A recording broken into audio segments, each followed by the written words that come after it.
Qu'en dis-tu, voyageur des pays et des gares?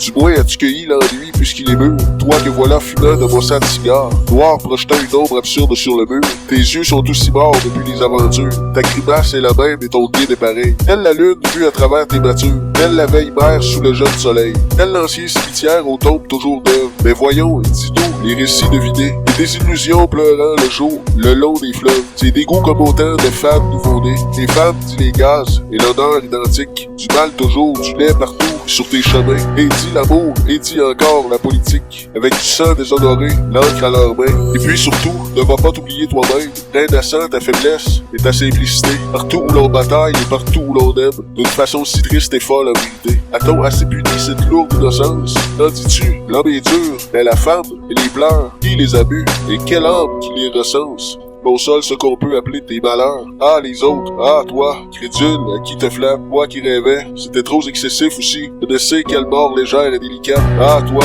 espèce d'ange, avec ce vœu de nazi. Et maintenant, les blancs, les bleus. Es-tu de force? Si d'avoir pleuré, t'as détrempé le cœur. L'arme est tendre, s'il faut juger d'après l'écorce. Des aspects ne sont pas ceux d'un grand vainqueur. Dit gauche encore, avec l'aggravation d'être un sort à présent, idyllique, engourdi, qui surveille le ciel bête par la fenêtre, ouverte aux yeux toi du démon de midi. Si le même dans cette extrême décadence, enfin, mais à ta place, un être avec du sens, ayant les violons, voudrait mener la danse, au risque d'alarmer quelque peu les passants. N'as-tu pas, en fouillant les recoins de ton âme, au beau vice attiré comme un sabre au soleil, quelques vices joyeux, effrontés qui s'enflamment et vibrent et dardent rouge au front du ciel vermeil? Un ou plusieurs, dis oui tant mieux, et pars bien vite. En guerre et bas de stock et de taille sans choix. Surtout, et mets ce masque indolent où s'abrite la haine, inassouvie et repue à la fois. Il faut n'être pas dupe de ce farceur de monde où le bonheur n'a rien d'exquis et d'alléchant. S'il y frétille un peu de pervers et d'immonde, et pour n'être pas dupe, il faut être méchant.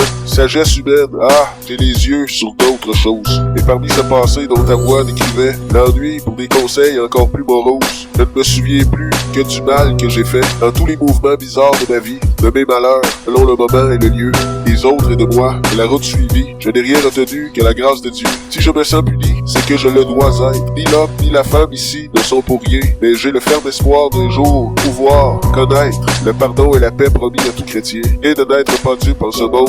Et pour de l'être, pas durant l'éternité. Ce qu'il faut à tout prix qui règne et qui demeure n'est pas la méchanceté, c'est la bonté. Malheureux, tous les dons, la gloire du baptême, ton enfance chrétienne, une mère qui t'aime, la force et la santé comme le pain et l'eau, cet avenir enfin décrit dans le tableau, qui se passait plus clair que le jeu des marées. Pile tout, tu perds en ville, si malgré, jusqu'au dernier pouvoir de ton esprit, hélas, la malédiction de n'être jamais las. Suis tes pas sur le monde où l'horizon t'attire, l'enfant prodigue avec des gestes de satire, de l'avertissement douloureux ou moqueur, le prévaut sur l'élan funeste de ton cœur. Tu flânes à travers, péril et ridicule, avec l'irresponsable audace d'un Hercule, dont les travaux seraient fous, nécessairement, l'amitié d'âme. As-tu son reproche clément, et chaste, et sans aucun espoir, que le suprême vient prier, comme au lit d'un mourant, qui blasphème, la patrie oubliée est dure au fils affreux, et le monde alentour dresse des buissons creux, où ton désir mauvais s'épuise en flèche morte. Maintenant, il te faut passer devant les portes, étant le pas de peur qu'on ne lâche le chien. Si tu n'entends pas rire, c'est encore bien. Malheureux, toi,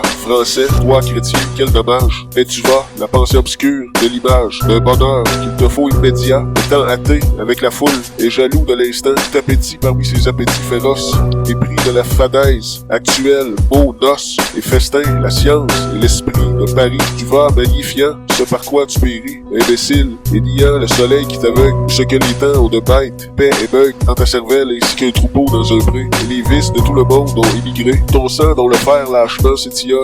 Tu n'es plus bon à rien de propre, ta parole est morte de l'argot et du ricanement, et d'avoir rabâché les bourdes du moment. Ta mémoire de tant d'obscénité bondée ne saurait accueillir la plus petite idée, en pâture parmi l'égoïsme ambiant, en quête dont ne peut dire quelle vie néant, seul entre les débris honnis de ton désastre, orgueil qui met la flamme au front du poétastre, aux faits, aux criminels, le prestige aux dieux. Seul l'orgueil est vivant, danse dans tes yeux. Il regarde la faute et rit de s'y complaire. Dieu des hommes, sauver cet enfant de colère.